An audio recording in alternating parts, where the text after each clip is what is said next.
Hello students, welcome to Jayashree teaching class. এখন আমরা চতুর্থ শ্রেণীর প্রথম পর্যায়ক্রমিক মূল্যায়নের পরিবেশ থেকে মডেল কোশ্চেন পেপার 10 সলভ করব। যেখানে একের কথায় কি বলেছে, গাছ খাদ্য তৈরির সময় বাতাস থেকে নেয় কি? হর্ষই কার্বন ডাই অক্সাইড। তরল পদার্থের নিজস্ব আকার নেই। পাকস্থলী থেকে খাবারের কণা হর্ষই অন্ত্রে আসে। শিশুর দাঁত উঠতে আরম্ভ করে মানে গজাতে শুরু করে কখন?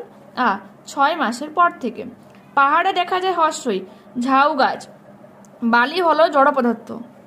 এরপর কি হবে? ধনেশ পাখির বড় বা লম্বা ঠোঁট হয়, অপশন নম্বর হর্ষই।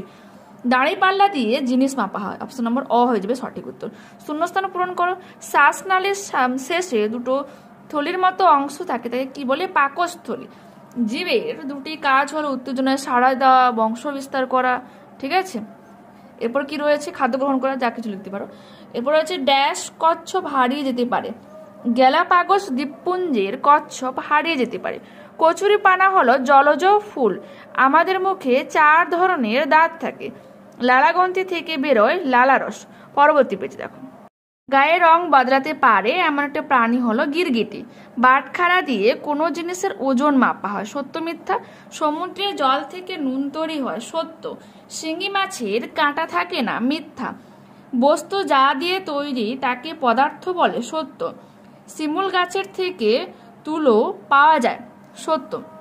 এরপর হচ্ছে বাম দিক ডান দিক। ডোডো পাখি হয়ে যাবে হর্ষই মরিশাস। কাঁটাওয়ালা প্রাণী হয়ে যাবে সজারু। জলে ভাসমান গাছ হয়ে যাবে দীর্ঘই কচুরি পানা। হাঁস হয়ে যাবে ঠিক আছে, এখানে হাঁস হয়ে যাবে এখানে লিপ্তপদ। ঠিক আছে, এরপর হচ্ছে দেখো নিচের প্রশ্নগুলির পূর্ণ বাক্যে উত্তর দাও। পদার্থের কয়টি অবস্থা? আমরা কি লিখবো? পদার্থের 3টি অবস্থা। কি কি সেটা? কঠিন, তরল ও গ্যাসীয় অবস্থা। দাঁতের কাজ কি? দেখো, দাঁতের কাজ হলো খাবারকে কাটতে, ছেঁড়তে, ভাঙতে এবং গুঁড়ো করতে সাহায্য করে। দেখো যেখানে দাঁত দিয়ে কিরকম ভাবে ভাঙি, যে বাদাম, দাঁত দিয়ে ছিঁড়ি মাংসকে, দাঁত দিয়ে গুঁড়িয়ে দেই চিনির দানা বা মিছরিকে, দাঁত দিয়ে কেটে খাই পাউরুটি, এগুলো ইত্যাদি। পরবর্তী প্রশ্ন কি রয়েছে, যে বন্য প্রাণী কমে যাওয়া 2টি কারণ কি? একটা হচ্ছে চোরা শিকার, মিনস চুরি করে গাছপালা কেটে নেওয়া, মানে গাছ কাটা, মানে কাঠ বিক্রি করা এক কথা। প্লাস এছাড়া হচ্ছে পশুযন্ত্রকে মেরে দিয়ে তাদের শিং, চামড়া এগুলোকে বাইরে বিক্রি করে দেওয়া। আর যে বৃক্ষচ্ছেদন, প্রচুর পরিমাণে গাছ কেটে ফেলা। ঠিক আছে, এটা হচ্ছে মেন কারণ বন্যপ্রাণী কমে যাওয়ার। একটি কাঁটাযুক্ত গাছের নাম লেখো। কি হয়েছে? বাবলা, ফুনিমনসা। স্যাঁতস্যাঁতে জায়গায় জন্মায় এমন গাছের নাম শ্যাওলা, ছত্রাক, এগুলো। এরপর হয়েছে কি? মিশ্রণ থেকে উপাদান আলাদা করার 2টি পদ্ধতি উল্লেখ করো। এটা তোমাদের আমি বই থেকে দেবো। বইতে প্রায় 6-7টার মতো রয়েছে, আর এখানে আমাদের অনলি 2টো চেয়েছে। দেখো, মিশ্রণ থেকে আমরা হাতে করে আলাদা করতে পারি। যেমন কি কুলোই নিয়ে ঝেড়ে চাল থেকে কাঁকড়গুলোকে বেছে ফেলা যায়, এটা দেখতে পারো। হাওয়ার সাহায্যে আলাদা করা। দেখো, চাল থেকে ধানের খোসা আলাদা করা হয় কিসের মাধ্যমে? হাওয়া দিয়ে। ঠিক আছে, ধানের চেয়ে তুষ হালকা, তাই হাওয়ায় তুষটা ভেসে গিয়ে একটু দূরে পড়ে যায়। ছাঁকনি দিয়ে কাজ দেখে নাও, যে রয়েছে ছাঁকনির ফুটোগুলো বড্ড ছোট, মুড়ির গুঁড়োগুলো সহজে আটকে যায় এখানে। ঠিক আছে, মুড়ির গুঁড়োকে আলাদা করার জন্য ছাঁকনি ইউজ করা হয়। এছাড়াও তোমরা এই পাশে পেয়ে যাবে যে থিতিয়ে ফেলে আলাদা করা। ঠিক আছে, এছাড়াও তোমাদের রয়েছে এখানে মিশ্রণ থেকে বাষ্প করে আলাদা করে দেওয়া। ঠিক আছে, যে নুন জলটা যদি থালায় ফেলে দুপুরে রোদে রেখে দিই, তাহলে 2 দিন পরে কি দেখতে পাবো? যে জলটা উবে গেছে আর নুনটা পড়ে গেছে।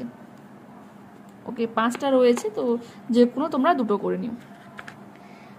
এর পরবর্তী প্রশ্ন দেখো কি রয়েছে, যে আমাদের মুখে কত রকমের দাঁত রয়েছে? আমাদের মুখে 4 রকমের দাঁত রয়েছে, আমরা ইতিমধ্যে পড়ে নিয়েছি। তো দেখো সেগুলো কি কি। একটা হচ্ছে কি কৃন্তক দাঁত, যেগুলো কটা থাকে যেগুলো থেকে 8টি। ছেদক দাঁত, যেগুলো 4টি থাকে। পুরো পেশক দাঁত, যেগুলো 8টি থাকে। আর পেশক দাঁত থাকে কতগুলি? 12টি। ঠিক আছে, ওকে, দেখে নিয়েছো। তাহলে আমরা কি লিখবো? কি কি দাঁত থেকে? কৃন্তক, ছেদক, পুরোপেশক, পেশক। এরপর রয়েছে কি দাঁত খারাপ হয় কেন? দেখো, খাওয়ার সময় দাঁতের ফাঁকে খাবারের টুকরো আটকে যায়, ওই আটকে যাওয়া খাবারের টুকরোই বাসা বাঁধে জীবাণু, এরাই দাঁতকে খারাপ করে দেয়। ঠিক আছে, তো এখানেই আমরা এই ক্লাসটা শেষ করলাম। নেক্সট ক্লাসে আবারও দেখা হচ্ছে। যারা চ্যানেলে নতুন রয়েছে অবশ্যই তোমাদের কাছে রিকোয়েস্ট রাখবো যে তোমরা চ্যানেলটাকে সাবস্ক্রাইব করে নিও এবং বন্ধুদের সাথে অবশ্যই ভিডিওগুলোকে শেয়ার করে নিও। দেখো ওখানে শেয়ারের অপশন রয়েছে, তো শেয়ারে ক্লিক করে তোমরা হোয়াটসঅ্যাপ গ্রুপে শেয়ার করতে পারো। আর যদি না তোমরা ওরকমভাবে শেয়ার করতে পারো তো চ্যানেলের নামটাও তোমরা বন্ধুদের সাথে বলে শেয়ার করে নিতে পারো। ঠিক আছে, ওকে, বাই।